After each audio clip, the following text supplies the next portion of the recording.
নবী বললেন, আয়েশা আমার মুখের দিকে একটু তাকাও।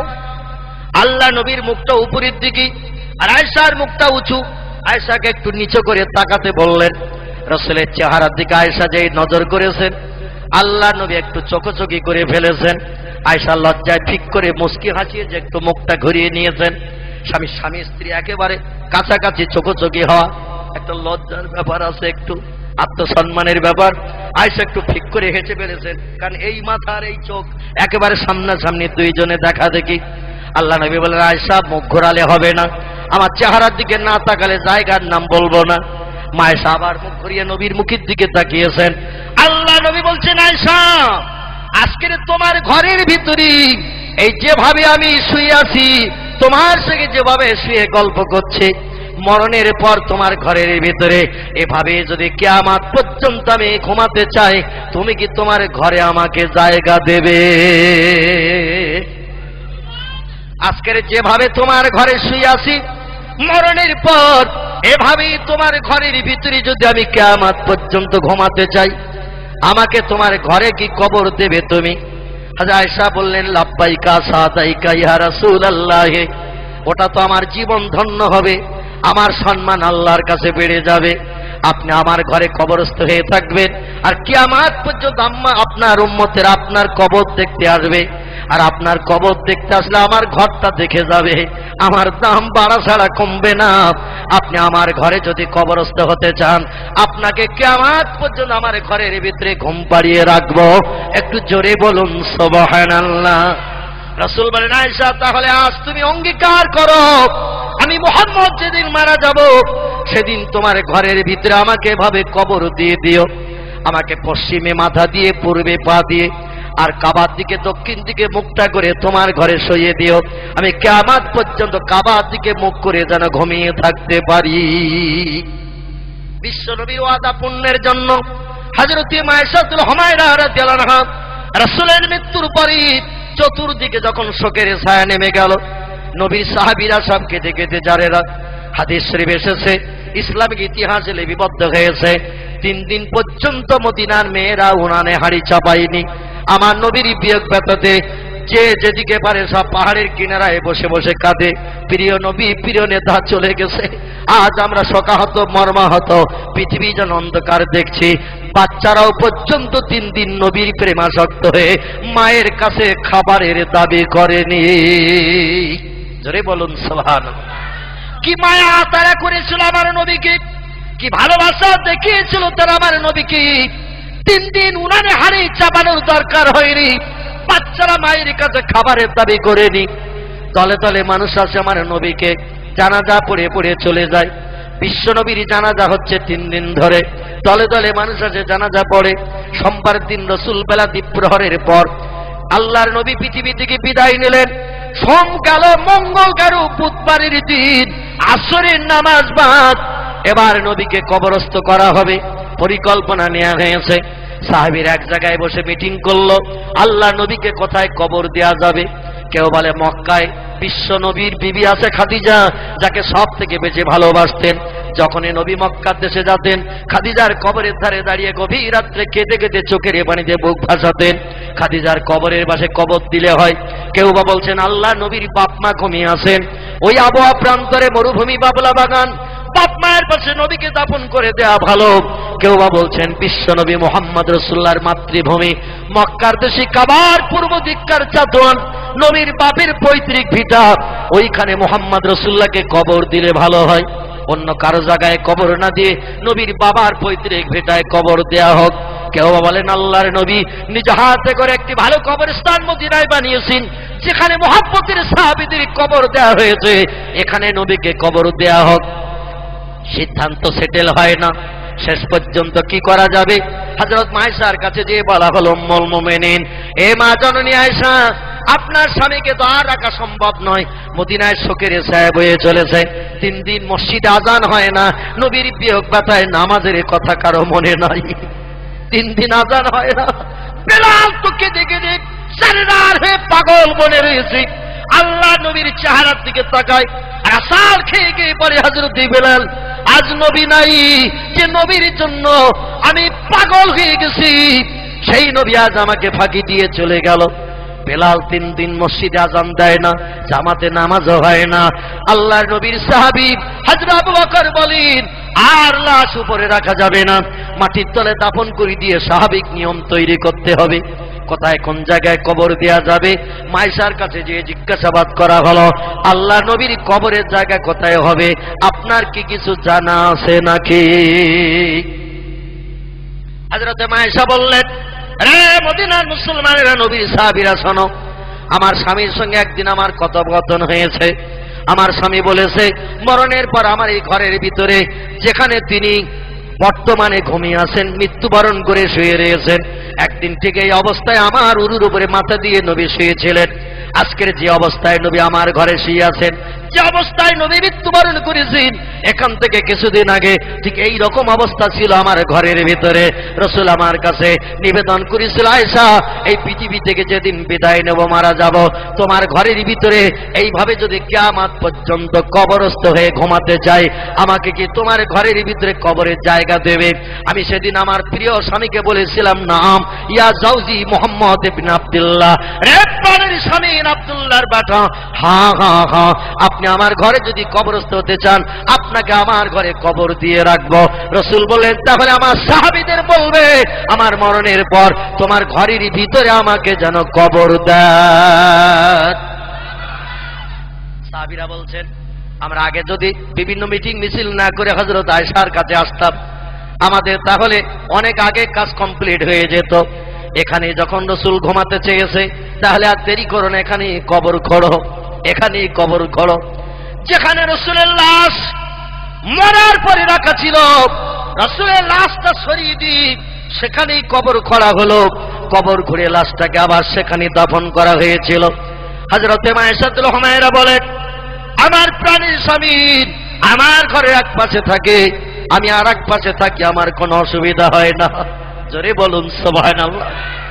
আজকের জলসা শেষ করে আমরা যখন বাড়ি যাব, আমাদের বাড়ির মেয়েদের যদি একটু ডেকে বলা হয়, ওরে বিশ্বনবী যেখানে মারা গেছেন সেখানে ঘরের ভিতরে কবরস্থ হয়েছেন, আমার মরণটা যদি ঘরে হয়, অন্তত আমার কবরটা ঘরে খাটের তলায় দিস। মরণের পর অন্তত একটা সুন্নত আদায় করা যাতে হয়। নবী মারা গেছেন যে ঘরে, কবরস্থ হয়েছেন সেই ঘরে বিশ্ব নবীর সুন্নত একটা আদায় করব। যে ঘরে আমরা স্বামী স্ত্রী বিবি বাচ্চা থাকি, মরণের পরে ঘরের ভিতরে আমাকে কবর দিস। স্ত্রী বলবে, তোমাকে ঘরে কবর দিয়ে থাকবো কোথায়? স্বামী বলছে, আমি খাটের তলায় থাকবো মাটিতে, আর তুই থাকবি খাটের উপরে। স্ত্রী বলছে, 11 গ্লাসের কম খাওনি, মাথা গরম করো না, তুমি যদি খাটের তলায় থাকো আর আমি উপরে থাকবো, আর হঠাৎ রাত 1টায় যদি বেরিয়ে এসে একবার পাজা করে জড়িয়ে ধরো, জীবনে ওকে নিয়ে তো আমি বেহুশ হয়ে মরে যাব। যত তুমি ভালোবাসো না কেন, সাউথ ইন্ডিয়ান বেনারসি আর স্বর্ণ কাতান দাও, 2.5 ভরি ওজনের হার দাও, আর কানের ইয়ারিং দাও, 2 জোড়া যদি হাতের বাউটি আর চুড়ি দাও, ল্যাংচা রসগোল্লা সপ্তাহে 3 দিন করে এনে খাওয়াও, মরণের পর কোথায় রাখবো ওটা আমি জানি। যতদিন বেশি আছো ততদিন ভালোবাসা, এক ঘরে থাকা হবে, কিন্তু মরে যাই যাবে, তোমার জায়গা হবে 5 তলার পুকুর পাড়। কোথায় বললাম? 5 তলার পুকুর পাড় কবরস্থান, ওখানে তোমাকে রাখবো। তাও উঁচু ঢিবিতে দেব না, কারণ মাঝে মাঝে পুকুরে পানি আনতে যেতে হয়, আর তোমার উঁচু ঢিবি কবর যদি নজরে দেখি কাত হয়ে পড়বো কোথায় তা ঠিক নাই। বরং পুকুর পাড়ের নিচের দিকে দেব, উকি মারলেও যেন কবর নজরে দেখা না যায়, কারণ মরিয়ে গেছে, কাজ কমপ্লিট হয়ে গেছে, আর কোনো মহব্বত নাই। আমাদের মেয়েদের যত ভালোবাসা দেন, যত গহনার যৌতুক দেন, এদের কাছে দাবি করবেন মরণের পর অন্তত ঘরের ভিতরে একটু কবর দেওয়ার কথা। মেয়েরা বলবেন, পাগলামি করো না, ও কথা বাদ দাও, অন্য কথা বলো, কারণ মরণের পর কোথায় কবর দেওয়া হবে সে আমরা ঠিক করে রেখেছি। তোমারে ঘরে কবর দিয়ে জীবনে ঘরে থাকা যাবে না। মায়েশা বললেন, আমার কোনো অসুবিধা হতো না, আমার প্রাণের স্বামীর বিদায় নিয়েছি, স্বামী থাকবে এক পাশে, আমিও থাকবো এক পাশে। এমনকি গভীর রাত্রি দিন হযরতে মায়েশাতুল হুমায়রা আমার নবীর কবর একা একা জিয়ারত করতেন দাঁড়িয়ে দাঁড়িয়ে। জোরে বলুন সুবহানাল্লাহ। আমাদের দেশের প্রেমিকা বিবি যারা স্বামীকে বিরাট ভালোবাসে, মহব্বত করে, এদের একটু ডেকে বলবেন, রাত 1টার দিকে তোমার স্বামীর কবরটা একটু জিয়ারত করে এসো। বলবে তুমি যাও 10-20 দিতে হয় দেব, আমি যাব না বাসতলায়, কারণ ওখানে গেলে যে কি ঝামেলা হবে তা আমি জানি। একবার যদি খস করে তো কোন দিক থেকে আমার ধরবে তার ঠিক ঠিকানা নাই। জীবনে একদিনও যাবে না। মায়ের সাহেব যতদিন হায়াতে বেঁচে ছিলেন আমার প্রিয় নবীর কবরের ধারে গভীর রাত্রিতে এসে স্বামীর কবর জিয়ারত করতেন। আবু বকর সিদ্দিক রাদিয়াল্লাহু বিদায় নিলেন। আল্লাহ নবীর কবরের পাশে মেয়ের কাছে একটু ঘুমানোর জায়গা চাইলেন। ও মেয়ে আয়েশা, নবীর সঙ্গে তোমার বিয়ে দিয়েছি, নবীর বিবি হয়ে গেছো তুমি, কিয়ামতে খোদার কাছে তোমার কত দাম বাড়বে। আমি তোমার বাবা আবু বকর কোনোদিন কিছু চাইনি, তোমার কাছে আমার একটি দাবি, আমার দাবিটাকে একটু পূর্ণ করবে। আয়েশা বলে মা সালাকা ইয়া আবি, আবু বকর ইবনে আবি কুহাফা, আবু কুহাফা বেটা আবু বকর, বলুন না কি দাবি? বলে আমার মননের পর তোমারই ঘরের ভিতরে তোমার স্বামীর পাশে আমাকে যদি একটু ঘুমানোর জায়গা দাও, আমি আবু বকর বড় খুশি হয়ে যাই।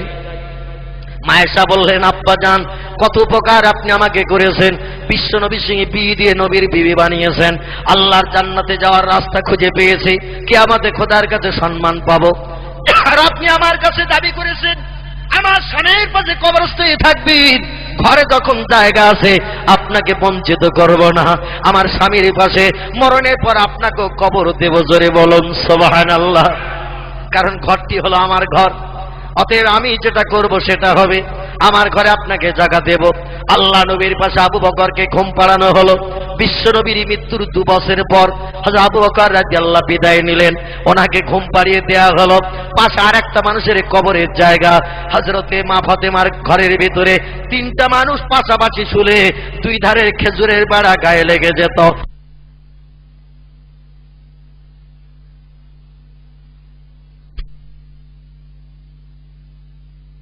দেখতে ভালো হবে, বলে অন্তত বল কিরাম করলে ভালো হয়। বলে এক পাশে থাকবে খাট, খাটের সামনে থাকবে একটা মাদুর পাতার জায়গা, তার সামনে থাকবে দেওয়ালে রেখে একটা শোকেস, খাটে বসে বসে শোকেসের দিকে তাকানো হবে। বাঘ আছে পিছনে, কাছের ভিতরে সামনে আছে হরিণ, পিছনে আছে এমন করে বাঘ, সামনে আছে খরগোশ, পিছনে আছে প্রজাপতি, সামনে আছে ফুল, পিছনে আছে বিড়াল, সামনে আছে ইঁদুর। শখের ভিতরে সব সাজিয়ে রাখতে হবে, দেখতে কত সুন্দর দেখাবে। সামনে আছে কলসি, পিছনে আছে বক, বক কলসির ভিতরে মুখ দিয়ে দিয়ে পানি টেনে টেনে খাবে। শোকেসের ভিতরে এগুলো না রাখলে ঘরের মানান হবে না। আবার মাথার দিকে থাকবে একটা আলমারি, ওই খাটের পায়ের দিকে থাকবে একটা আলনা, জামা কাপড়গুলো গুছিয়ে রাখতে হবে।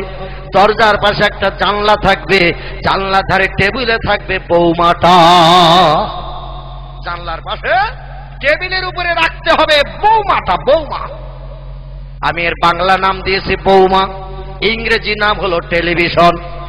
ঘরের ভিতরে জানলার ধারে টেবিলের উপরে এটা যদি না রাখা হয় ও ঘরের মানান হবে না। আপনাদের কারো ঘরে বৌমা টৌমা নাই তো আমাদের দেশে মোল্লা মৌলবী ঘরে যদি আসে তাড়াতাড়ি ওরে 3টে কাপড় দিয়ে নতুন বউ ঢেকে দেয়। হুজুর এসেছে, মৌলবী এসেছে, দে ঢেকে, এখন ঘোমটা ঢেকে দে, হুজুর যেন না দেখে। হুজুর যেই চলে যাবে সব রেশানি করে বৌমার ঘোমটা তখন আলগা হয়ে যাবে। ঠিক বললাম না ভুল বললাম? মোল্লা মৌলবী ঘরে ঢুকলে ওরে 2টো কাপড় দিয়ে ঢেকে রাখে, তো চেহারা দেখালে তোর ফেস কাটি নষ্ট হবে। এখন বৌমা ঢেকে থাক, নতুন বউ। আর হুজুর যেই চলে যাবে সব রেশানি করে বৌমার চেহারা আলগা করে দেয়া হবে। ছেলেরে বলবে খোকা 15 মিনিট হয়ে গেছে বোধহয় ছায়াছবির অনুষ্ঠান, তাড়াতাড়ি ভলম মোড়াতে একটু দেখা যাক। হুজুর যদি বাড়িওয়ালার জিজ্ঞাসা করে ভাই টেবিলের উপর ওটা কি ঢাকা, বলে আর বলবেন না, মানে বড় ছেলেটা এত বলি, বলে বাইরে পার।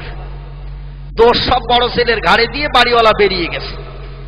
বেরিয়েছে বলছে খোকা তোর চাচা এসেছে, দাদিমা সবরেসানি, তো দাদা সবরেসানি, চাচা এসেছে বাৎসরিক গাছে 1 খতম পড়িয়ে সবরেসানি করিয়ে দেয়, তো চাচার একটু নাস্তা করিয়ে আয়। বাড়িওয়ালা ঢোকে না, ঢুকলে আবার জিজ্ঞাসা করবে ভাই, বলতে বলতে বেরিয়ে গেলেন, সব তো বললেন না। লজ্জায় পড়ে গেছে বাড়িওয়ালা, ছেলেরে বলছে তো চাচারে নাস্তা করিয়ে আয়। ছেলে ঘরে এসেছে নাস্তা পানি নিয়ে, দস্তরখান চিলুচ্ছে নিয়ে। হুজুরও চিন্তা করছে এরে যদি আবার জিজ্ঞাসা করি শেষ পর্যন্ত পিপাসায় যদি মরি তাও পানিও পাবো না, এরা জিজ্ঞাসা করে দরকার নাই। মোল্লা মৌলবীরা হারাম হালাল খেয়ে খেয়ে এদের যেমন গলা চেপে গেছে, শ্রোতারাও হালাল হারাম খেয়ে খেয়ে এদেরও কান তালা লাগা হয়ে গেছে। আজকের আর ওয়াজ নসিহতে কাজ হচ্ছে না। ঠিক বললাম না ভুল বললাম? মোল্লা মৌলবীরা হালাল হারাম খেয়ে খেয়ে মদখোরের বাড়ি, সুদখোরের বাড়ি, সিনেমাখোরের বাড়ি, টেলিভিশনের বাড়ি, এমন করে রেডিও খোরের বাড়ি, এদের বাড়ি মোল্লা মৌলবীরা পীর সাহেবরা খেয়ে খেয়ে এদের যেমন গলা চেপে গেছে, আর সাধারণ মানুষেরা হালাল হারাম খেয়ে খেয়ে ব্যবহার করে এদেরও কান তালা লেগে গেছে। মাইকে হাঁকলো আজার কানে আওয়াজ থেকে না, মাঠ ভেঙে শুধু আওয়াজ পালিয়ে যাচ্ছে। ঠিক বললাম না ভুল বললাম? ওয়াজ করেছিলেন মুজাদ্দিদে জামান আবু বকর সিদ্দিকী রাহমাতুল্লাহ আলাইহি, একে ওয়াজে কাজ হয়ে গেল। জোরে বলুন সুবহানাল্লাহ। ওয়াজ করলেন আমাদের বসিরত আল্লাহর এই বাংলা রুহুল আমিন রাহমাতুল্লাহ আলাইহি, দাদা হুজুর কেবলার প্রধান খলিফা হিসাবে মর্যাদা প্রাপ্ত হয়েছিলেন যিনি, জান্নাত হিসাবে সম্মান প্রাপ্ত হয়েছিলেন যিনি, আজকের তারা একটা বার ওয়াজ করেছি, তাদের ওয়াজে কাজ হয়ে গেল। বেঈমান ইমানদার হলো, আল্লাহওয়ালা জান্নাতি হয়ে গেল। একটু জোরে বলা যাবে কি সুবহানাল্লাহ? একজন খোদাদ্রোহী জাহান্নামীর কথা আপনাদের কাছে কি একটু বলবো নাকি? এক ওয়াজে কেমন কাজ হয়েছে, একটু মহব্বতের সঙ্গে দরুদ শরীফ। আল্লাহুম্মা সাল্লি আলা মাওলানা মুহাম্মদ ওয়া আলা আলি সাইয়্যিদিনা মাওলানা। খোঁজ করিয়া আসল তারা, খোঁজ করিয়া আসল তারা, তোমার কুটুরির সম্মুখে নবী পাকের নূরের ঝলক লাগলো তাদের চক্ষুতে। যে নূরের ওই ঝলক লেগে, যে নূরের ওই ঝলক লেগে চোখ ঝলসে গেল, সেই নবীর ওই মহাব্বতে দরুদ মোমিন পড়ো। আল্লাহুম্মা সাল্লি আলা মাওলানা মুহাম্মদ ওয়া আলা আলি সাইয়্যিদিনা মাওলানা মুহাম্মদ। আপনাদের হুগলি জেলার পাশে একটি জেলা আছে, নাম তার হাওড়া জেলা। নাম শুনেছেন তো, দেখেছেন তো নাকি? পাশের জেলা হুগলি জেলার পাশে একটি জেলা, জেলাটির নাম হাওড়া জেলা। হাওড়া জেলা একটি জায়গার নাম হলো বাকুল। বাকুল কি নাম বললাম? বাকুল শরীফ। ফুরফুরা থেকে 18 কিলোমিটারের মতো রাস্তা। ওই মুন্সিরহাটের আগে বর্গেশিয়া থেকে কিছুটা সামনে যে জায়গাটির নাম হলো বাকুল শরীফ। অনেকে গেছেন না ওখানে? চৈত্র মাসের প্রথম সপ্তাহে প্রতি বছর জলসা হয়, হয় না? ওখানে ঘুমিয়ে আছেন যিনি, তার নাম হলো সুফি আব্দুল মোমেন। ঠিক তো নাকি? এই লোকটার আসল নাম ছিল প্রতাপ চন্দ্র সেন। কি নাম বললাম? প্রতাপ চন্দ্র সেন। বাড়ি ছিল বাংলাদেশের চট্টগ্রাম। কোথায় বললাম? বাংলাদেশের চট্টগ্রাম, পূর্ব পাকিস্তান। ভারত বাংলাদেশ তখন এক ছিল।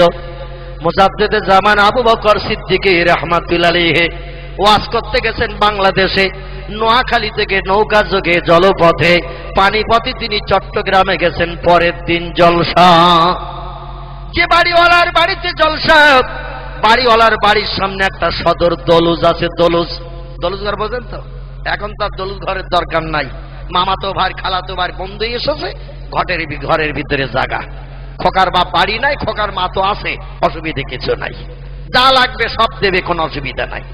আগেকার যুগে আত্মীয় স্বজন আসলে বাড়ির সদরে বসো, অন্দর মহলে ঢোকার পারমিশন নাই। বাড়িওয়ালা বাড়ি আসবে, তারপরে যদি নিয়ে আসে তখন আসবে। তার আগে এখন আমরা মেয়েরা বাড়িতে কোনো বেটা ছেলের প্রবেশ অধিকার নাই।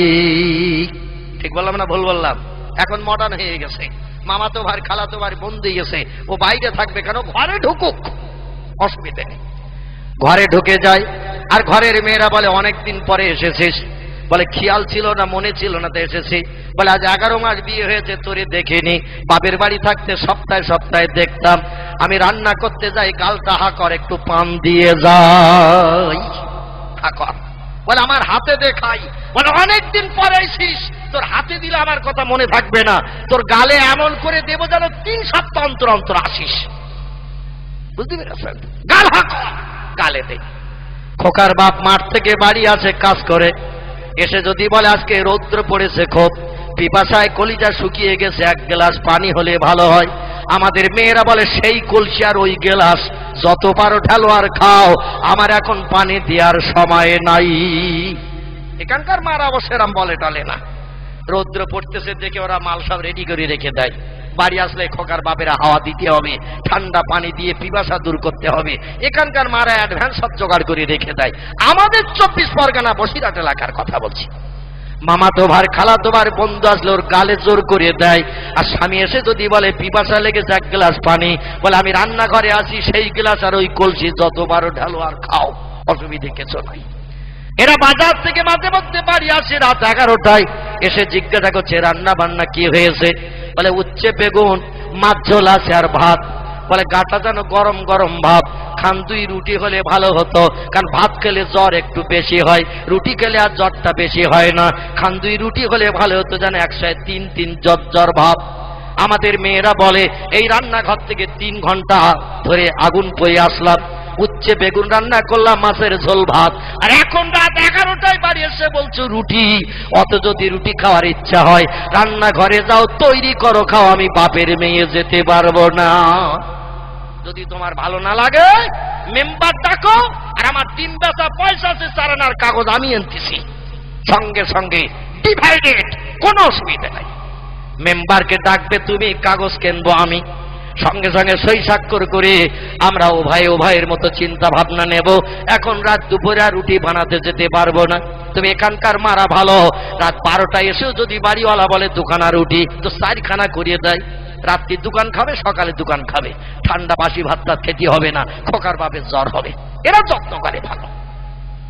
ভাইরা আমার, বাড়িওয়ালা বাড়ির সদরে জায়গা দিয়েছে পীর সাহেব কেবলাকে, ফুরফুরার পীর সাহেব কেবলা মুজাদ্দিদে জামান আবু বকর সিদ্দিকী।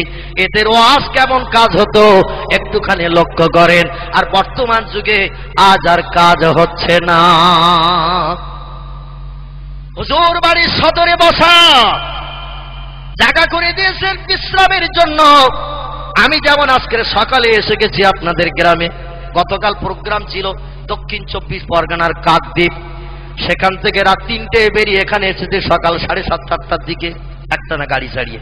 চিন্তা করলাম বাড়ি যেতে গেলে তো 4 ঘন্টা 4.5 ঘন্টা লাগবে, ওখান থেকে আবার এখানে আসতে গেলেও 3.5 ঘন্টা 4 ঘন্টা লাগবে, ঝামেলার দরকার নেই, সোজাসুজি চলে যাই। এসে সারাদিন বিশ্রাম করছি ভাই। হুজুর সকালে সকালে চলে গেছে, বিশ্রামের জন্য জায়গা করে দেওয়া হয়েছে বাড়ির সদরে, কিন্তু কানে একটা আওয়াজ আসছে, ঢং ঢং ঢং ঢং আওয়াজ আসতেছে। পীর সাহেব ডেকে বলে বাবা বাড়িওয়ালা, তোমাদের বাড়ির পাশে কিসের একটা আওয়াজ হচ্ছে, ঢং ঢং ঢং ঢং। আওয়াজ শুনলে তো ঘুমানো যাবে না, বিশ্রাম হবে না, সারা রাত জাগতে হবে। আলেম ওলামারা চতুর্দিক থেকে আসবে, ফতোয়া ফারায়েত জিজ্ঞাসা করবে, সারা রাত ঘুম হবে না, রাত্রিতে সারা রাত জলসা হবে। অতএব দিনে একটু বিশ্রাম না নিলে রাত জাগবো কি করে? বাবা আওয়াজটা কি একটু বন্ধ হবে না? বাড়িওয়ালা বলছে হুজুর আমাদের মসজিদ যেখানে, হিন্দু ভাইদের মন্দিরও সেখানে, ওদের মন্দিরে পূজা হয়, আমরা কিছু বলি না। আমাদের মসজিদে আজান হয়, নামাজ হয়, ওরাও কিছু বলে না। পীর সাহেব বললেন লাকুম দীনুকুম ওয়ালিয়া দিন। আল্লাহ কোরআনে বলেছেন তোমাদের ধর্ম তোমাদের কাছে ভালো, ওদের ধর্ম ওদের কাছে ভালো। লা ইকরাহা ফিদ্দীন, ধর্মের উপরে কোনো জোর জবরদস্তি নাই, যার যেটা ভালো লাগবে সে সেটা করবে। ব্রেন বুদ্ধি মগজের বিচার হবে হাসরে। যদি কোনো ব্যক্তি অন্যায় পথে চলি, কিয়ামতে আল্লাহ তার অ্যাকশন করবেন। দুনিয়ায় কোনো মানুষের অধিকার নাই শাস্তি দেওয়া। জোরে বলুন সুবহানাল্লাহ। শব্দটা কিসের হচ্ছে? বলে হুজুর ওদের মন্দিরে আজকে পূজা আছে, পূজা হচ্ছে, তাই ব্রাহ্মণ ঘন্টা বাজিয়ে শোলক পড়ে পূজা করছে, বালতির মালগুলো সব খালি করার জন্যে। ব্রাহ্মণদের কাজ হলো মন্দিরে যখন পূজা হয় বালতিগুলো খালি করে দিতে হয় সংস্কৃতের শোলক পড়ে। যা দেবী সর্বভূতে শান্তি রূপে অং নমস্তস্যৈ নমো নমঃ অল্লং জ্যেষ্ঠং শ্রেষ্ঠং পরমং পুণ্যং ব্রাহ্মণ অল্লং আল্লাহ রসুল মোহাম্মদ রকম বরস আদাল্লা বুকামে বাকম আল্লাহ বুক নিকতম এত ইসমিন্নতরে মেচ্ছা যাচ্ছে না সমন্বিত মুহাম্মাদিতি খ্যাত শিষ্য শাখা সমন্বিত আসুর সংহারিণী হোরং অল্লাহ অল্লাহ ইল্লাল্লাহ তিল্লাল্লাহ। এ শ্লোক পড়লেই বালতির মাল হাবিস হবে, কোনো অসুবিধা নাই। আর সাধারণ মানুষ বলবে ব্রাহ্মণ বাবাজি আমার বালতিটা আগে খালি করে দেন। কিন্তু ব্রাহ্মণের একটু চালাক আছে মৌলবীদের মতো, ওরা দেখবেন শ্লোক পড়ে যখন যেখানে আল্লাহর নবীর নাম আছে ওখানে একটু ঘন্টা জোরে জোরে বাড়ি দেয়, কারণ ওই আওয়াজটা যদি যারা বালতি এনেছে ওরা শুনে নেয় তাহলে মাল তো আর দেবে না, মাল সমেত বালতি ফেরত যাবে। যখন আল্লাহর নবীর নামটা শ্লোকে আসে, বেদে পুরাণে এমন করে অথর্ব বেদে ও ভাইজান বহু জায়গায় আল্লাহ এবং নবীর নামের প্রশংসা করা হয়েছে। বেদ 4টি ভাগে বিভক্ত, একটার নাম ঋগ্বেদ, একটার নাম সামবেদ, একটার নাম যজুর্বেদ, একটার নাম অথর্ববেদ। এই প্রতি চ্যাপ্টারেই মনি ঋষির আমার আল্লাহ এবং নবীর নামের ভূয়সী প্রশংসা করেছে। আরে প্রশংসার কথাগুলো যখন ব্রাহ্মণদের মুখে উচ্চারিত হয় ঘন্টায় তখন একটু জোরে জোরে বাড়ি লাগায়, যাতে আওয়াজ শ্রোতাদের কানে না যায়, গেলে তো আর মাল পাওয়া যাবে না। এই চিন্তা ভাবনা নিয়েছিলেন যিনি, ভারতবর্ষের মথুরার বৃন্দাবনের কীর্তি সন্তান ছিলেন তিনি, নাম হলো তার ডক্টর শিব শক্তি স্বরূপজি। বিখ্যাত পূজারী ছিলেন, সারা ভারতবর্ষের 65 কোটি হিন্দু জৈন শিখেদের ভগবানের অবতার কলির কলকি ছিলেন। 1984 সালের এপ্রিল মাসের 10 তারিখ লোকটি মন্দিরের পূজা পরিত্যাগ করে কলেমা শরীফ পাঠ করে আমার নবীকে স্বপ্ন দেখে জান্নাতি মানুষ হয়ে গেছে। জোরে বলুন সুবহান। হিন্দুর ঘরের মানুষ আজ আমাদের লজ্জা দিতে শুরু করেছে, আর মুসলমানের ঘরে জন্মগ্রহণ করে এখনো নবীরে দেখতে পেলাম না। এ দুঃখ কি রাখার জায়গা আছে নাকি? লর্ড হেডলির মতো মানুষ আমার নবীকে চামড়ার চোখে দেখলেন। বাংলাদেশের ঢাকা শহরের কীর্তি সন্তান, পিতার নাম পণ্ডিত শশীকান্ত ভট্টাচার্য, লোকটির নাম ডক্টর সুদর্শন ভট্টাচার্য। ঢাকা বিশ্ববিদ্যালয় থেকে ফার্স্ট ক্লাস ডিগ্রি অর্জন করে বাংলা কোরআন পড়ে তার মগজ ঘুলে গেল। আমার নবীর ভালোবাসা হৃদয়ে তৈরি করে ব্রাহ্মণের ঘরের ছেলেটি বাপ দাদা জীবনকাল মন্দিরে পূজা করেছে। এই লোকটি আমার নবীকে স্বপ্নে দেখেছে, কলেমা পড়ে মুসলমান হয়ে গেছে, নাম পাল্টে নাম রেখেছে মোহাম্মদ আবুল হোসেন ভট্টাচার্য। একটু জোরে বলা যাবে কি সুবহানাল্লাহ? 1992 সালের ঘটনা। তিনি কলেমা পড়ে মুসলমান হয়ে গেলেন, মাথায় লাগালেন টুপি, মুখে রাখলেন দাড়ি। জীবনে টুপি দাড়িতে খুরকেছে লাগায় না, রাস্তাঘাটে পথে যেখানেই যায় নবীর সুন্নত আদায় করে চলে। আর আমরা গিরগিটি সময় হলেই পাল্টাই, অসুবিধে কিছু নাই। মুসলমান ভাইরা আমার, উত্তর ভারতের মথুরার বৃন্দাবনের কীর্তি সন্তান, যার বাবার নাম মহন্ত প্রীতম দাসু দাসেন, মায়ের নাম হলো ভানুমতি কর, তার স্ত্রীর নাম ছিল শ্রদ্ধা দেবী, কন্যার নাম ছিল অস্পরা। যুবতী মেয়ে, ডিগ্রিধারী মেয়ে, সেও পর্যন্ত কলেমা পড়ে মুসলমান হয়ে গেছে। স্ত্রী কলেমা পড়লেন। ডক্টর শিবশক্তি স্বরূপজি, যিনি অক্সফোর্ড বিশ্ববিদ্যালয় থেকে পৃথিবীর সব থেকে শ্রেষ্ঠ শিক্ষা প্রতিষ্ঠান, যার নাম অক্সফোর্ড বিশ্ববিদ্যালয়, এখান থেকে যদি কেউ ডিগ্রি অর্জন করে দুনিয়ার কোন দেশের শিক্ষা প্রতিষ্ঠান তার ডিগ্রি সম্মান নষ্ট করতে পারে না। ওখান থেকে 12টা ভাষায় এমএ পাস করেছিলেন, 10টা ধর্মগ্রন্থের জ্ঞান নিয়ে ডক্টরেট অফ ডিভাইনিটির পদমর্যাদা পেলেন। ভারত সরকার যার নামের পাশে সার্টিফিকেট দিল, হিন্দুস্তানে এনার মধ্যে এত বড় ধর্মীয় জ্ঞানী পণ্ডিত আর কেউ নাই। সেই লোকটি কয়েক মাস দোবাসের বিখ্যাত মন্দির, উত্তর ভারতের বিখ্যাত মন্দির, মন্দিরটির নাম দোবাসের মন্দির। 120 বিঘা জমি বাউন্ডারি করে ঘেরা, 350 বিঘে জমিতে যা ফসল হয় মন্দিরের ব্রাহ্মণের নসিবে সব জুটে যায়। ওই মন্দিরের ব্রাহ্মণ যিনি হবেন তার নসিবে জুটবে 350 বিঘে জমির আয়। আর হাজার হাজার মানুষ প্রতিদিন ওই মন্দিরে পূজা দিতে হয়, 4 থেকে 5 বস্তা করে ফল হয়, হাজার হাজার টাকা মানুষ তাকে দিয়ে যায়। ভগবানের অবতার কলির কলকি হিসাবে সম্মান জানিয়েছিল। তুমি যদি আমাদের হয়ে কিছু বলো, তোমার কথাটা ভগবানের কাছে তাড়াতাড়ি পৌঁছে যাবে, আর ভগবান তোমার কথা শুনে আমাদের দুঃখ নিবারণ করে দেবে। এই জন্য তোমার কাছে আমরা আসি, তুমি আমাদের হয়ে কিছু বলবে। কয়েক মাস মন্দিরে পূজা করার পর একদিন বাড়ি এসে বললেন, বিবি, এ শ্রদ্ধা দেবী ব্রাহ্মণী, গোটা 2 প্রশ্ন। স্ত্রী বললেন, হোয়াট ইজ দ্য কোশ্চেন? হে আমার স্বামী, কি প্রশ্ন তোমার?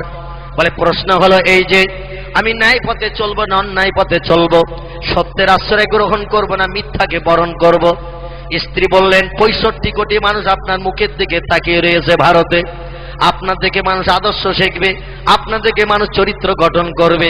আপনি যদি অন্যায়ের পথ চলেন তাহলে মানুষ অন্যায় ভালোবাসবে, আপনি ন্যায় পথে চললে আপনাকে দেখে মানুষ ন্যায় পথ অবলম্বন করবে। আপনি যদি মিথ্যার আশ্রয় গ্রহণ করেন দেশের মানুষ আর সত্য খুঁজে পাবে না, আর আপনি সত্যের আশ্রয় গ্রহণ করলে মানুষ মিথ্যা ভুলে যাবে, কারণ আপনার আদর্শ দেখেই মানুষ আদর্শ তৈরি করবে। উনি বললেন, বিবি তাহলে এখন কি করব তাই বলো। বলে, আপনাকে ন্যায় পথে চলতে হবে, সত্যের আশ্রয় গ্রহণ করতে হবে। ডক্টর শিবশক্তি স্বরূপজি বললেন, কালকের থেকে আর ফলের রস নসিবে জড়বে না। জোরে বলা যাবে না সুবহানাল্লাহ? আর একটু জোরে বলা যাবে না সুবহানাল্লাহ? বলে, ফলের রসের সঙ্গে কি অসুবিধা হলো? আপনি দুটো প্রশ্ন করলেন, উত্তর দিলাম সঠিক, এতে ফলের রসে কি অসুবিধা? বলে, ন্যায় পথে চলতে গেলে, সত্যের আশ্রয় গ্রহণ করতে গেলে মন্দির আর ঘন্টা হাতে করে সংস্কৃতের শ্লোক পড়া যাবে না, আর শ্লোক যদি না পড়ি বালতি খালি করা যাবে না, আর বালতি যদি খালি না হয় রস নসিবে জটবে না। কালকের থেকে মুসলমানদের মতো রোজা রাখতে হবে। বিবি বলছেন, ব্যাপার বুঝি না। ডক্টর শিবশক্তি স্বরূপজি বললেন, আমি বেদ পড়তে জানি, পুরাণ পড়তে জানি, গীতা পড়তে জানি, বাইবেল পড়তে জানি, জেন্দাবাস্তা পড়তে জানি, রামায়ণ পড়তে জানি, মহাভারত পড়তে জানি, ত্রিপিটক পড়তে জানি, এমন করে ভাগবত পড়তে জানি, মুসলমানদের ধর্মগ্রন্থ কোরআন শরীফ আমি শুরু থেকে শেষ পর্যন্ত পড়তে পারি, এবং এক জায়গায় বসে তার মানও বলে দিতে পারি। আমাদের মতো মৌলবীদের কাছে হঠাৎ যদি কোনোদিন কোরআন শরীফ কেউ নিয়ে আসে, এসে যদি বলে, হুজুর এই জায়গাটা বুঝতে পারছেন, একটু বুঝিয়ে মানে বলে দেন। হুজুর বলবে, আমার স্যার পায়খানা 3 দিন ধরে হচ্ছে, হঠাৎ বেগ লেগেছে, লোটা বদনাতে আগে পায়খানা করে আসি। বাথরুম যদি দেখিয়ে দেন, বাথরুমে ঢুকবে না, বলবে কোন দিকে পেয়ারা বাগান, খড়ি বাগান, আখ বাগান আছে, দেখিয়ে দে, ওই দিক থেকে কাজ মিটিয়ে আসি। খালধারির দিকে যদি হুজুর একবার কাঁসা বা পিতলের বদনা নিয়ে যায়, জীবন আর ফেরবে না, খাল ঝাঁপিয়ে চলে যাবে, বদনাও আর পাওয়া যাবে না, 150 টাকা হ্যাবিস। এরাম হুজুর যদি খাল পাড়ে যেতে চায়, কলা বাগান, আখ বাগানে ঢুকতে চায় বাথরুমের পায়খানার জন্য, তো হরেক মাল 6.5 টাকা মার্কা দিতে হবে ভাই। প্লাস্টিক 6.5 টাকা মার্কা, ও চলে গেলে খুব বেশি অসুবিধা হবে না। তবে কাঁসা বা পিতলের লোটা বদনা যদি দেন, ও জীবন আর ফেরবে না। ঠিক বললাম না ভুল বললাম? ফেরবে না। ভারতে প্রথম কোরআন শরীফের বাংলা বঙ্গানুবাদ করেছিলেন যিনি, মুসলমানের ছেলে নন তিনি, তার নাম হলো ভাই গিরিশচন্দ্র সেন। হিন্দুরা কোরআন শরীফ পড়ে, হিন্দুরা কোরআন ভালোবাসে, হিন্দুরা কোরআনকে ভক্তি করেছে। স্বাধীনতা বিপ্লবীর মহান নেতা মিস্টার মহাত্মা গান্ধী কোরআন ভালোবেসেছে। স্বাধীন ভারতের প্রথম প্রধানমন্ত্রী পণ্ডিত জওহরলাল নেহরু কোরআন ভালোবেসেছে। স্বাধীন ভারতের প্রথম নারী প্রধানমন্ত্রী মিস ইন্দিরা গান্ধী কোরআনের আদর্শ মেনেছে। ভারতের হিন্দুর ঘরের কীর্তি সন্তান ডক্টর রামনারায়ণ শাস্ত্রী আল্লাহর কোরআনকে ভালোবেসেছে। পণ্ডিত হরপ্রসাদ শাস্ত্রী কোরআন ভালোবেসেছে। লালা লাজপত রায় কোরআন ভালোবেসেছে। পণ্ডিত কালিদাস কাপুর কোরআন ভালোবেসেছে। তেজ বাহাদুর সাপ্রু কোরআন ভালোবেসেছে। জোড়াসাঁকো ঠাকুর বাড়ির কীর্তি সন্তান বিশ্বকবি রবীন্দ্রনাথ ঠাকুর আল্লাহ নবীর সুন্নতকে সারা জীবন পালন করে চলে গেছে, আর আমরা মুসলমান সেই নবীকে চিনতে পারিনি। এ দুঃখ কি আর রাখার জায়গা আছে নাকি ভাই? ভারতের কীর্তি সন্তান স্বামী বিবেকানন্দ আমেরিকার শিকাগো শহরে ইংরেজিতে 3 ঘন্টা বক্তৃতা দিয়েছিলেন। তার বক্তৃতার 3 ভাগের 2 ভাগ ছিল আমার নবীর জীবন আদর্শের উপরে। জোরে বলুন সুবহানাল্লাহ। যিনি বিশ্ব রেকর্ড করলেন, ভারতের কীর্তি সন্তান মর্যাদা পেলেন, স্বামী বিবেকানন্দ যিনি ইংরেজিতে বক্তৃতা করেছিলেন। ও দেশের মানুষেরা জানতো ভারতের মানুষ ইংরেজি জানে না। 3 ঘন্টার মতো বক্তৃতা করলেন শিকাগো শহরে। বিদেশিরা বলল ভারতেরা এত ইংরেজি জানে না, এবং তার বক্তৃতায় মানুষ মুগ্ধ হয়ে কেঁদেছিল। তার বক্তৃতা 3-এর 2 অংশ ছিল আমার নবীর জীবন আদর্শের উপরে। একটু জোরে বলা যাবে কি সুবহানাল্লাহ? আমরা মুসলমান সেই নবীরে চিনতে পারিনি, শুধু নবী দিবস করতে এসেছি। আল্লাহুম্মা সাল্লি আলা লা ইলাহা ইল্লাল্লাহ 4 বার পড়েছি, কাজ মিটে গেছে, ব্যাস হয়ে গেছে, আর দরকার নেই। ও মুসলমান ভাইরা আমার, আচার্য বিনয় ভাবের নাম আপনারা শুনে থাকবেন। এর একটিও কোরআনের বাংলা অনুবাদ করেছে। ভারতের হিন্দুর ঘরের ছেলে মেয়েরা, এ দেশে যদি মানুষ হতে চাও, মুসলমানদের কোরআন আরবি ভাষায় লেখা, পড়তে জানো না মানে মতলব জানো না, বাংলায় লিখে দিচ্ছি, একবার দেখে নাও, পড়ে নাও, তাহলে তোমরা মানুষ হতে শিখবে। একটু জোরে বলা যাবে কে সুবহানাল্লাহ? হিন্দুর ঘরের মহান কীর্তি সন্তান, কথায় কথা বেড়ে যায়, যার নাম ডক্টর রামনারায়ণ শাস্ত্রী। উনি একটি তত্ত্ব দিলেন ইতিহাসে লিখে, আজ অমরত্ব লাভ করে রয়েছে লেখাটি। উনি বললেন, ভারতের অধঃপতিত হিন্দু সমাজে ইসলাম এসেছিল আলোক দীপ্তি নিয়ে। ইসলাম যদি ভারতবর্ষের জমিনে না আসতো, এ ভারতের অধঃপতিত হিন্দু সমাজের মানুষ কোনোদিন মানুষ হতে পারত না। একটু জোরে বলা যাবে না সুবহানাল্লাহ? কত বড় কথা বললেন তিনি। উনি বললেন, ভারতের অধঃপতিত হিন্দু সমাজে ইসলাম এসেছিল আলোক দীপ্তি নিয়ে। ইসলাম যদি ভারতবর্ষের জমিনে না আসতো, এ ভারতের অধঃপতিত হিন্দু সমাজের মানুষ কোনোদিন মানুষ হতে পারত না। ইসলাম ধর্মে হিন্দুস্তানে এনেছিলেন যিনি, নাম হলো তার হযরতে খাজা আজমিরি। রাজস্থানের আজমিরে ঘুমিয়ে আছেন যিনি, যার বাবার নাম ছিল খাজা গিয়াসউদ্দিন, ওনার নাম খাজা এমন করে মহিউদ্দিন। হিন্দুস্তানের তিন ঝান্ডা করলেন যিনি, অবন্ধু আজমিরি রহমাতুল্লাহ আলাইহি। তিনি আজ ভারতে কলেমার প্রদীপ জ্বালিয়ে দিয়ে আজ আমাদের কলিজা ঠান্ডা করে দিয়ে দিয়েছেন। এ দেশে যখন সতীদাহ প্রথা ছিল, এ দেশে মেয়েরা যখন বাবার সম্পত্তির অধিকার পেত না, ওই সময় খাজা সাহেব ইসলামের আইন এনে ভারতের মুসলমানদের কাছে জারি করে দিয়ে দিলেন। মেয়েরা কি অপরাধ করলো, স্বামী মারা গেছে, ওরা আবার বিয়ে করবে। হিন্দু ধর্মের নিয়ম ছিল, 2-4 মাস বিয়ের পরে যদি কোনো স্বামী মারা যায়, স্ত্রীকে হাত পা বেঁধে স্বামীর চিতায় জীবন্ত পুরানো হতো।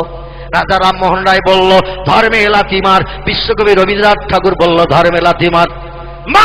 ঈশ্বরচন্দ্র বিদ্যাসাগর বলল, ধর্মের আইন পরিত্যাগ কর। আমার কন্যা সন্তান স্বামীর চিতায় জীবন্ত পুড়বে, আর বাবা বাবা করে ডাকবি, আর আমি বাবা শাসনের চিতার পাশে দাঁড়িয়ে তার ওই মরণ যন্ত্রণা দেখব। এটা কখনো যুক্তির কথা নয়। মুসলমানদের ধর্মের আইন কত ভালো, ওদের 5টা স্বামীও যদি মারা যায়, সবার মেয়ে বিয়ে করতে পারবে। 100 স্বামী যদি মারা যায়, 101 বার বিয়ে করতে পারবে। আমাদের ধর্মে মুসলমানদের আইন জারি কর, সতীদাহ প্রথা উচ্ছেদ কর। জোরে বলুন সুবহানাল্লাহ। হিন্দুর মেয়েরা বিয়ের পরে বাবার সম্পত্তির কোনো অধিকার পেত না, কিন্তু আমাদের কোরআন বলেছে, ছেলে তোমার বোনের বিয়ে হয়ে গেল, তোমার বাবার সম্পত্তির 3/1 অংশ মেয়ে পাবে। তুমি পাবে 2 ভাগ, মেয়ে পাবে 1 ভাগ। কারণ মেয়ে স্বামীর কাছ থেকেও পাবে, ছেলের কাছ থেকে পাবে, ভাইয়ের কাছ থেকে পাবে। এই জন্য মেয়েকে 1 ভাগ দেয়া হয়েছে, ছেলেকে 2 ভাগ দেয়া হয়েছে। হিন্দুর মেয়েরা বিয়ে যতদিন হয়নি বাবার সময় সম্পত্তি উপভোগ করত, বিয়ে হয়ে গেলে আর কিছুই দেয়া হতো না। হিন্দুর মেয়েরা বলল, মুসলমানের মেয়েরা পাবে, ওরা সংসার জীবনে সুখ ভোগ করবে স্বামীর সংসারে, বাবার বাড়ি থেকে যাবার জমি বিক্রি করে এনে। আর আমরা হিন্দুর মেয়েরা কি অপরাধ করলাম? একই দেশে বাস করি, একই ভাষায় কথা বলি, একই সুরে গান গাই, একই বাজার করি, একই স্কুলে পড়ি। ওরা পাবে, আমরা পাবো না, ওটা হবে না। কলিকাতা হাইকোর্টে সেদিন মামলা দায়ের করলো। হিন্দুর মেয়েরা বলল, মুসলমানেরা পাচ্ছে, আমরা কেন পাবো না বলুন? হাইকোর্টের জাজ ব্যারিস্টারেরা বলল, তোমরা দাবি করোনি তাও পাওনি, মুসলমানেরা অনেকদিন আগের থেকে পেয়ে চলেছে, ওদের ধর্মে আছে। তোমরা যদি এখন দাবি করো, তাহলে আমরা আইন করে তোমাদের জন্য বাবার সম্পত্তি 3/1 অংশ উইল করে দেব। হিন্দু মেয়েরা দরখাস্ত করলো, ওদের আইন পাশ হয়ে গেল, মুসলমানদের আইন। একটু জোরে বলা যাবে কি সুবহানাল্লাহ?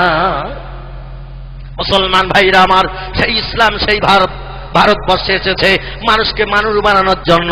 পণ্ডিত হরপ্রসাদ শাস্ত্রী বললেন, বিধাতার তরফ থেকে মানুষের কল্যাণের জন্য যদি কোনো মহামানব এই পৃথিবীতে আবির্ভূত হয়ে থাকে, সে মহামানবের নাম হযরতে মুহাম্মদুর রাসূলুল্লাহ সাল্লাল্লাহু আলাইহি ওয়াসাল্লাম।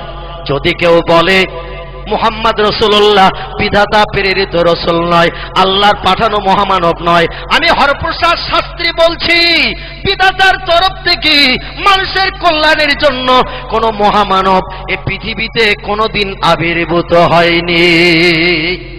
কোন মহামানব মানুষের কল্যাণের জন্য যদি এসে থাকে, নাম তার মুহাম্মদ রাসূলুল্লাহ।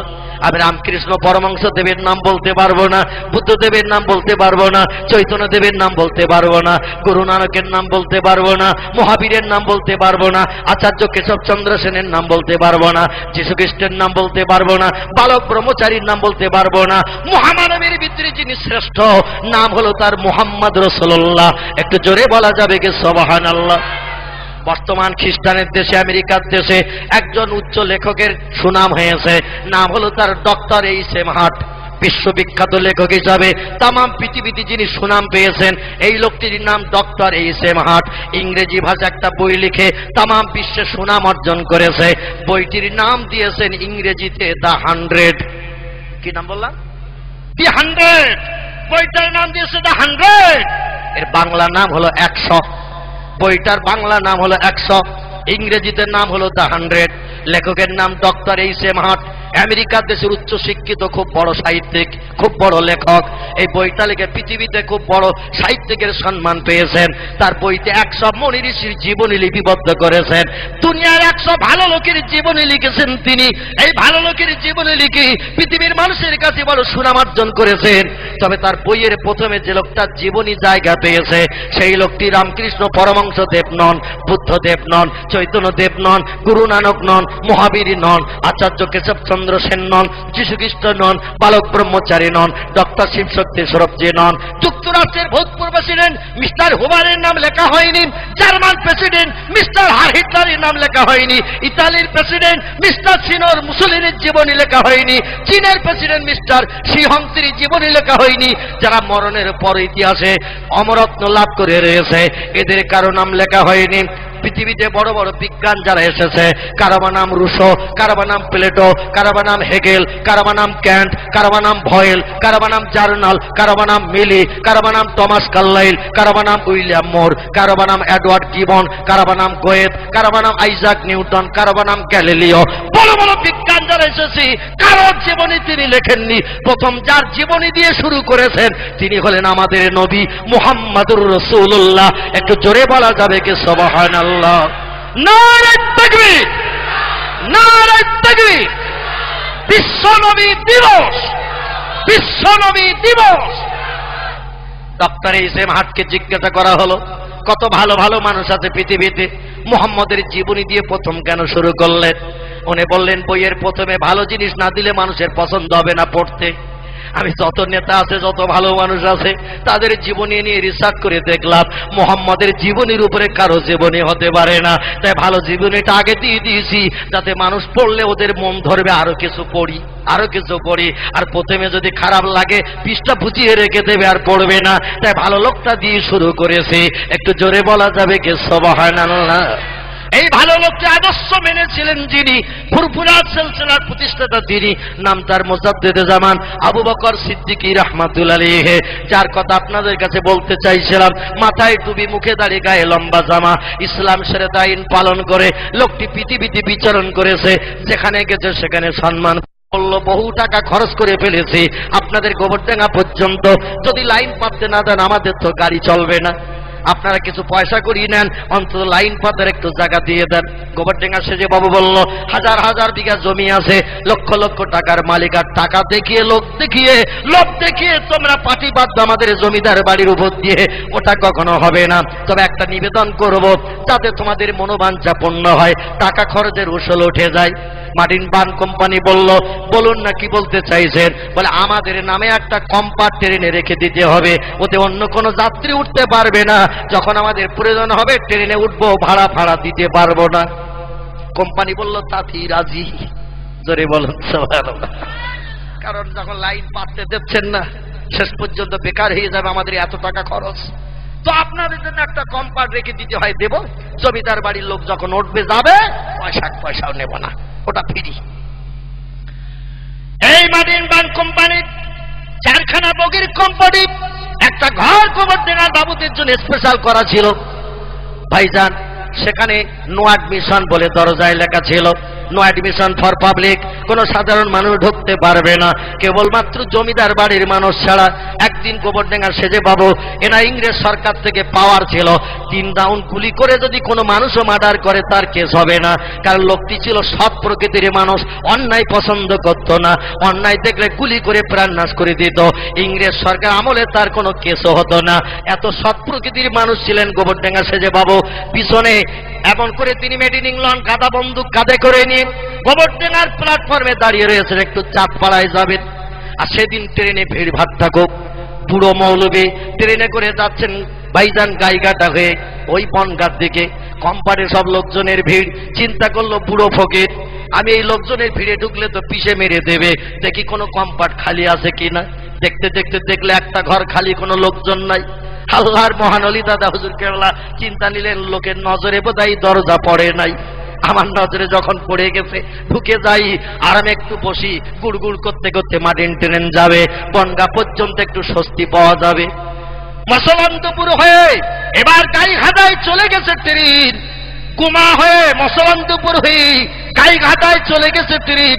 আর গোবরডাঙ্গা সেজে বাবু সেদিন কি প্রয়োজনে চাঁদপাড়ায় যাবে, উনিও প্ল্যাটফর্মে দাঁড়িয়ে আছে, মেড ইন ইংল্যান্ড গাদা বন্দুক কাঁধে, যেখানে যেতেন বন্দুক কাছে রাখতেন। ওনার একটা পোষা হাতি ছিল, যা বলতো তাই শুনত। এই লোকটি প্ল্যাটফর্মে দাঁড়িয়ে রয়েছেন, এমন সময় ট্রেনে এসে দাঁড়িয়েছেন, নিজেদের কম্পার্ট দেখে কম্পার্টে ঢুকে যেয়ে দেখ এক ফকির থলি সিটে রেখেছে, আবার নিজেও বসে রেখেছে। ফকির থলি রেখেছে কাছে, এ থলিতে একটা গামছা, থলিতে একটা গ্লাস, থলিতে একটা কোরআন শরীফ, থলিতে একটা লুঙ্গি, এইরকম কিছু প্রয়োজনীয় জিনিস নিয়ে উনি বিদেশে যেতে নামাজ করতে। জোরে বলুন সুবহানাল্লাহ। ঢুকেই তো দেখে ফকির বসে রয়েছে, কোন হ্যাটকোট নেকটাইওয়ালা চাকরিজীবী লোক হলেও নাই মানা যেত, ভিড় ভাতটা ঢুকে পড়িয়েছে, কি করা যাবে। তো বসবি না বসবি, একেবারে ফকির বলছে, ফকির এ কম্পার্টে তোমার অধিকার দিল কে ওঠার? হুজুর বলছেন সব কম্পার্ট ভর্তি, এটা একটু খালি আছে, বুড়ো তাই উঠে গেছে। বলে দরজার উপরে দেখোনি আমাদের নামে লেখা রয়েছে, কোনো পাবলিকের প্রবেশ অধিকার নাই। বলে উপরে অত দেখি নাই ভাই, ট্রেন আবার ছেড়ে দেবে, তাড়াতাড়ি দরজা থেকে ঢুকে পড়েছি। বলে ফকির আমাদের এই কম্পার্টে ঢুকলে তার শাস্তি কি জানো? বলে কি? বলে আমার এই রাইফেলের গুলিতে তার প্রাণ নাশ করি, আমাদের সিটে বসলে তার জীবন যাবে, এটা চতুর্দিকে সার্কুলার করা আছে। হুজুর বললেন বাবা না জেনে ভুল করে ঢুকে পড়েছি, সামনের স্টেশনে নেমে যাব, ফিরে নাই ঢুকবো আবার, গুতুগুতি দেয়, দেখ কি করা যাবে, তোমাদের স্পেশাল কম্পার্ট বুঝতে পারিনি।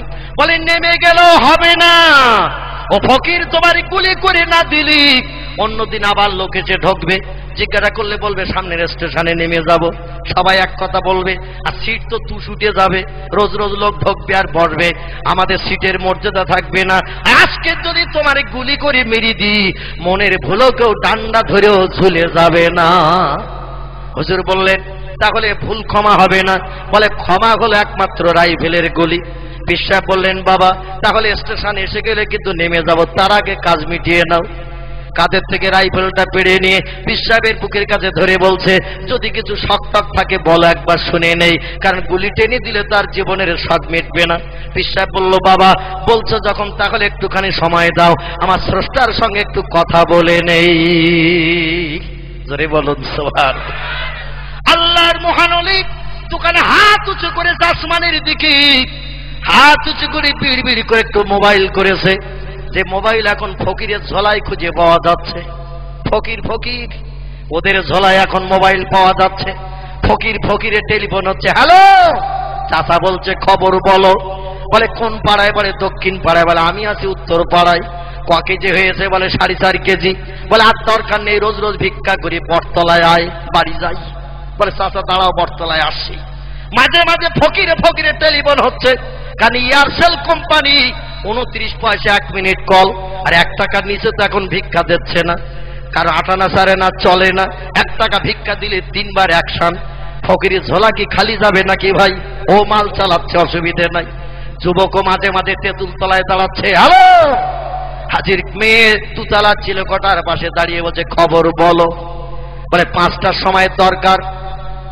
5টার সময় দরকার। বলে 5:30টায় যাচ্ছে, ওখানে বস, অসুবিধে নাই। এখন হাজির বাড়ির সামনে দিয়ে কোনো ঝামেলার দরকার যুবকের নাই। তেঁতুল তলায় দাঁড়িয়ে অ্যাকশন করতেছে, আর হাওয়ার মাধ্যম দিয়ে খবর দুতলা চিলেকোটায় পৌঁছে দিচ্ছে। ঠিক বললাম না ভুল বললাম? ঝামেলা চলতেছে এখন রাস্তাঘাটে পথে, বাড়ি আর কোনো ঝামেলা নাই। যা হচ্ছে অ্যাকশন সব রাস্তাঘাটে পথে, সিনেমা, যাত্রা, থিয়েটার, কথাবার্তা সব সেটেল। আর সেটেল হয়ে গেলে 4 কাপ করে খাচ্ছে একসঙ্গে, অসুবিধা কিছু নেই। হুজুর একটু টেলিফোন করে দিলেন, হ্যালো, ওহে আমার আল্লাহ, মুসিবতে পড়েছি, বিপদে পড়েছি। উপরে লেখা আছে পাবলিকের পারমিশন নাই, আমি দেখি নাই। পুরো মানুষ ভিড় ভাট্টা বলে ঢুকে গেছি। এখন এদেরই নাকি কম্পার্ট মার্টিন বার্ন কোম্পানি এদের জন্য স্পেশাল বরাদ্দ করেছে। আমি বললাম সামনে নেমে যাব, তাও তো শোনে না। বলছে বক্ক ঝাঁঝরা করবো গুলি দিয়ে। আল্লাহ, ওই গোবরডাঙ্গা সেজে বাবু রাইফেলের গুলিতে আমার জীবন যদি থাকে তাহলে কেউ আমাকে বাঁচাতে পারবে না। আর ওর গুলিতে যদি আমার প্রাণ না থাকে, 1000 চেষ্টা করলো আপনার বান্দার একটা পশমের ক্ষতি করতে পারবে না। আল্লাহ, তুমি যেটা ভালো বোঝো করো। জোরে বলুন সুবহানাল্লাহ। আমরা বিপদে মুসিবতে বললি মেম্বারের কাছে যাই, যা পারো তুমি করো, এখন তুমি আসো ভাই। প্রধান দরখাস্ত দিয়ে যাচ্ছে, তোমার কাছে ঘর পুড়ে গেছে, বন্যায় ঘর ভেঙে গেছে, দরখাস্ত দিচ্ছি, আর কেউ পাক না পাক অন্তত হাউস লোনটা যেন আমার নসিবে জুটে যায়। একটু খেয়াল রেখো, 11টা ভোট আছে কিন্তু বাড়ি আমার। প্রধানের চিন্তা আছে।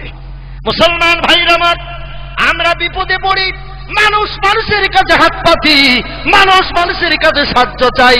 আদম নবী থেকে মুহাম্মদ রাসূলুল্লাহ পর্যন্ত যত নবী পৃথিবীতে এসেছে, যখনই বিপদে মুসিবতে পড়েছে এরা টেলিফোন করেছে আল্লাহর কাছে। দুনিয়ার কোন মানুষের কাছে কোন নবী কোনদিন হাত পাতিনি। একটু জোরে বলুন সুবহানাল্লাহ। নবীদের জীবন আদর্শ যারা বাস্তবে রূপায়ণ করেছে এদের আল্লাহর ওলি বলা হয়েছে।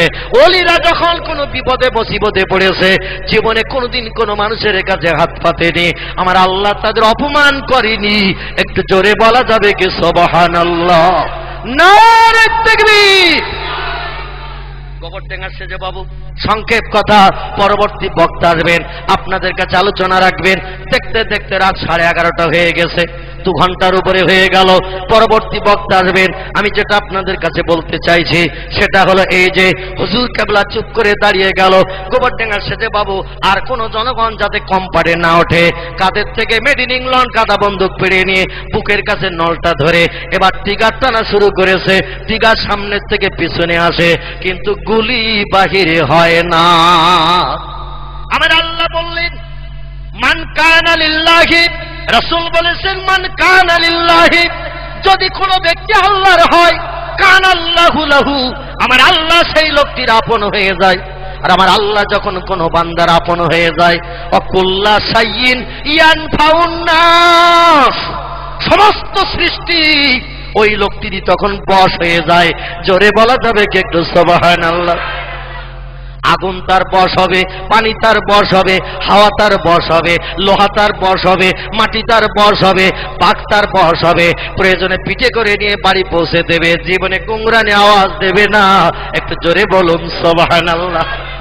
আজকের একটু সুন্দরবনের জঙ্গলে চলেন, যার ইংরেজি নাম দা রয়্যাল বেঙ্গল টাইগার, হলুদ কালো ডোরা কাটা, এই তো 8 হাত লম্বা। সেদিন চিড়িয়াখানা একটা ধরে নিয়ে এসেছে, ট্রিটমেন্ট হচ্ছে, পায়ে তার ক্ষত হয়েছে, তাই কাগজে দেখছিলেন না, পায়ে ক্ষত হয়েছে, ট্রিটমেন্ট হচ্ছে।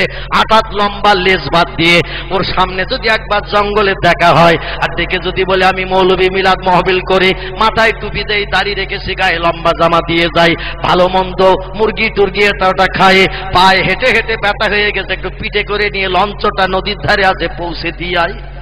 বাঘ বলবে বাউন্ডারির ভিতরে আয়, বাউন্ডারির ভিতরে আয়। বাউন্ডারি বোঝেন তো, এক লাফে যত দূর যেতে পারে। এই রকম ভিতরে যদি আমার মতো মৌলবীরে পায়, লাফ একটা দেবে, খাটটা কামড় মেরে ধরে পিঠে তুলে নেবে।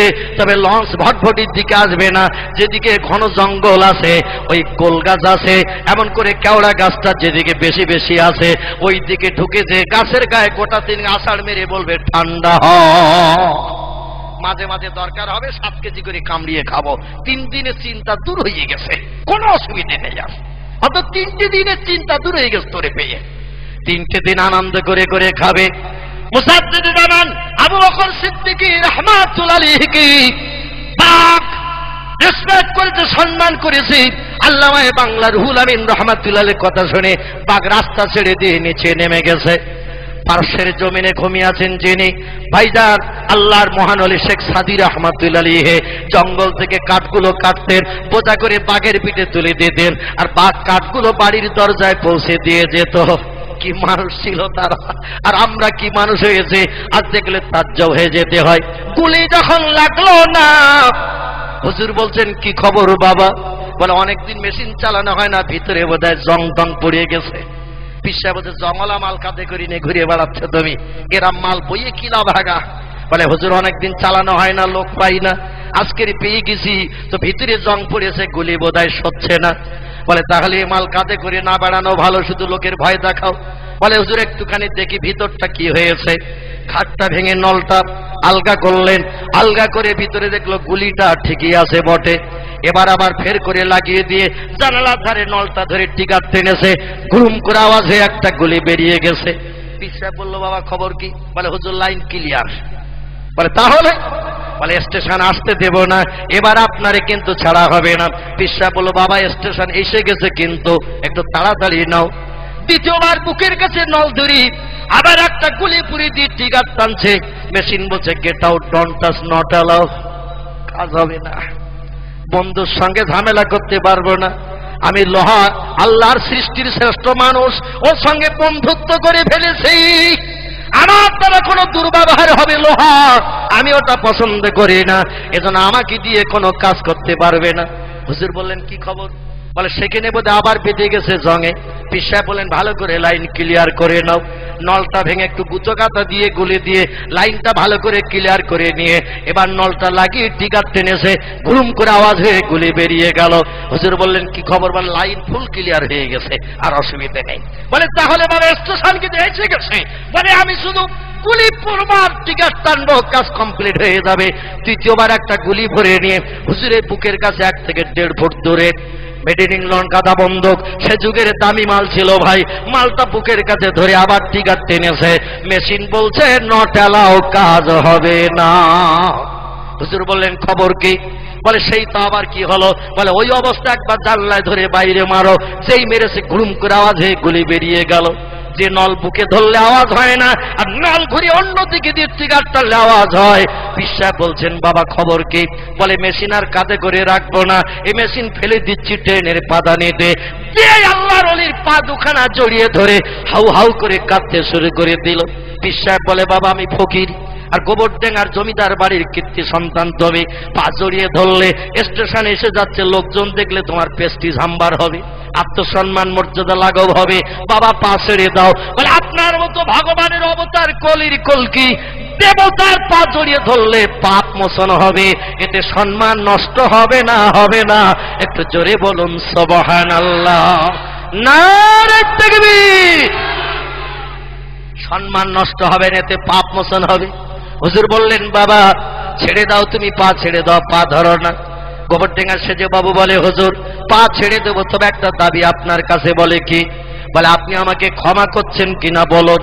আপনার সঙ্গে বেয়াদবি করেছি, দুর্ব্যবহার করেছি, মেজাজ গরম করেছি, ফকিরি বলে কত রকম মেজাজ চড়ায় কথা বলেছি, আপনি আমাকে ক্ষমা করবেন কিনা বলুন। বিশ্বাস বলল বাবা ক্ষমা করতে পারি, তবে একটা শর্ত মানতে হবে। বলে কি শর্ত বলেন? টাকা চাইলে দেব, সোনা চাইলে দেব, ভালো খেতে চাইলে খেতে দেব, জমিদার বাড়ির ছেলে যাই চাইবেন তাই দেব, শর্ত বলুন। বিশ্বাস বললেন জামা কাপড় নেব না, টাকা পয়সা নেব না, সোনা দানা নেব না, তোমাদের বাড়িতে খাওয়ারও সময় নাই, আমার যেতে হবে চট্টগ্রাম বাংলাদেশে বাবা, সময় হাতে নাই। তবে তোমার কাছে আমার দাবি, আমার মতো টুপিওয়ালা দাড়িওয়ালা লম্বা জামাওয়ালাদের সঙ্গে কোনোদিন দুর্ব্যবহার করতে পারবে না।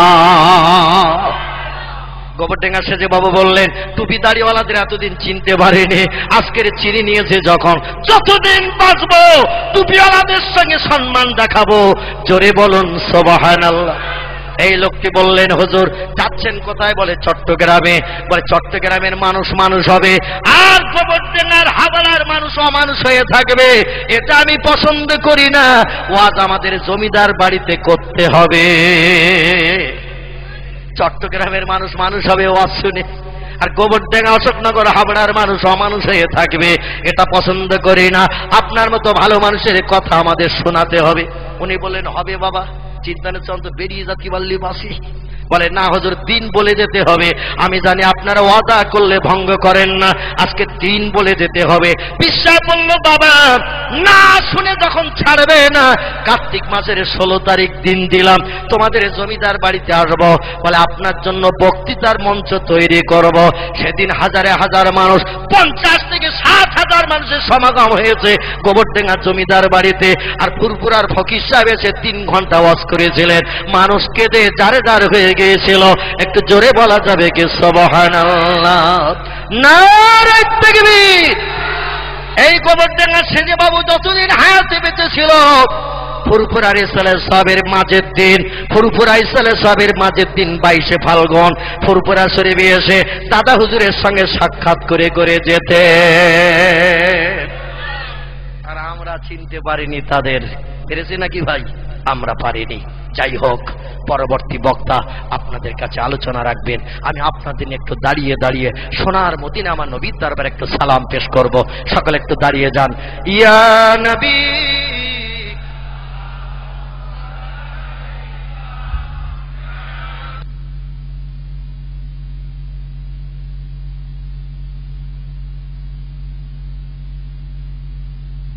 তুলিল আসমানের দরওয়াজা খোলো গো, এসেছেন রাসূল সরদার, হবে যে খোদা দিদার। ইয়া নবী সালাম, ইয়া রাসূল সালাম আলাইকা, ইয়া হাবিব সালাম আলাইকা, সালাওয়াতুল্লাহ। নবীজির আব্বা আব্দুল্লাহ, রাসূলুল্লাহর আম্মা আমিনা, হাবিবির দুদমা হালিমা, দয়ার নবীর রওজা ওই সোনার মদিনা। ইয়া নবী সালাম, ইয়া রাসূল সালাম আলাইকা, ইয়া হাবিব সালাম আলাইকা, সালাওয়াত। রাসূলুল্লাহ চলেন যে পথে, কাটা বিষয়ে উম্মে জামিল সে পথে, ফোটে না ওই পথির কাঁটা। জিবরাইল ডানা বিষয়ে যেথা, ইয়া নবী সালাম আলাইকা, ইয়া রাসূল সালাম, ইয়া হাবিব সালাম আলাইকা, সালাওয়াতুল্লাহ আলাইকা। সকলে বসে পড়ুন। ইয়া রাব্বি সাল্লাল্লাহু আলাইহি ওয়াসাল্লাম দামানা বাদা আলা নবিকা কারি কলকি কুল্লি মেরে দরুদ। মক্কার পরে মামিনার যেথায় ঘর, খোদার করুণা কৌসার হে, জোর সে বারংবার বালাগাল উলাম বেকামালিহি, কাশাফাত দুজা বেজামালিহি, হাসনাতু জামিউ খিসালিহি, সাল্লু আলাইহি ওয়া আলিহি। আসুন ছোট্ট করে একটা দোয়া করি। আল্লাহুম্মা আমিন। রব্বানা ফাগফির লানা যুনুবানা ওয়া কাফির আন্না সাইয়্যাতিনা ওয়া তাওফানা মা'আল আবরার। রব্বুল আলামিন, পবিত্র রবিউল আউয়াল মাসের এক ইজ্জতপূর্ণ রাতে আমরা এই পীরহাটির ঠাকুরহাটির এক মহতী কোরআনী মাহফিলে বসে হাত পেতেছি। আমাদের আশা বসাকে আপনি কবুল করুন আল্লাহ। আগামী হায়াতে জিন্দেগি আপনার হাবিবের আদর্শ মোতাবেক আমাদের চলার তৌফিক দান করবেন। আমাদের ভিতরে যারা বেমারিতে অসুস্থতা আছে, সকলের বেমারি থেকে শেফা দান করুন। আমাদের ভিতরে যারা দিনদার আছে, ঋণগ্রস্ত আছে, দেনা থেকে বাঁচার ওসিলা তাদের বানিয়ে দিন। আমাদের ভিতরে যারা কন্যা দায়গ্রস্ত হয়ে আছে, চিন্তায় চিন্তায় ঘুম হয় না পিতা মাতা রাতের বেলায়, সকলের যুবতী কন্যাদেরকে সৎপাত্রে দান করিয়ে বাবা মায়ের কাঁধের বোঝাকে নামিয়ে দিন। রব্বুল আলামিন ইমানে আমানে আমাদের সকলকে পোক্ত বানান। ওই দিন পর্যন্ত কবরে হাজিরি করাবেন না যতদিন না পর্যন্ত আপনার হাবিবের দিদার নসিব হয়। অন্তত একটা বার বাংলার ছেড়া বিছানায় ঘুমের ঘরে নবীর চাঁদ মুখ আমাদের সকলের জন্য দেখা নসিব করবেন। এলাহি আমাদের কলিজাট্টু সন্তানাদি যাদের দান করেছেন, সন্তানদের দিয়ে ভবিষ্যৎ আমাদের মান সম্মান ইজ্জতকে নষ্ট করাবেন না। আমাদের ছেলে মেয়েদের ব্রেন বুদ্ধি মগজকে একটু বেশি বেশি করে পরিষ্কার করে দিন। উচ্চ শিক্ষিতের পিতা মাতা হয়ে কিয়ামতের মাঠে নুরির টুপি মাথায় দিয়ে হাজির দিতে পারে তৌফিক দেবেন। আমাদের ছেলে মেয়ে যারা মাধ্যমিক উচ্চ মাধ্যমিক পরীক্ষা দিচ্ছে, জেনারেল এডুকেশনে বিভিন্ন ক্লাসে পড়াশোনা করে পরীক্ষা দিচ্ছে, আল্লাহ তাদের সকলকে প্রথম বিভাগে পাশ করা নসিব করাবেন। উত্তম চাকরি নসিবে জুটিয়ে মুসলমানের ছেলে মেয়েদের সংসারকে নির্বাহের তৌফিক দিন। আল্লাহুম্মা ইন্না নাজালুকা ফি নুহুরিহিম ওয়া নাউযু বিকা মিন শুরুরিহিম তাকাব্বাল মিন্না ইন্নাকা আনতাস সামিউল আলিম ওয়া তুব আলাইনা ইন্নাকা আনতাত তাওয়াবুর রহিম। সুবহানা রাব্বিকা রাব্বিল ইজ্জাতি আম্মা ইয়াসিফুন ওয়া সালামুন আলাল মুরসালিন ওয়াল হামদুলিল্লাহি রাব্বিল আলামিন। ওয়া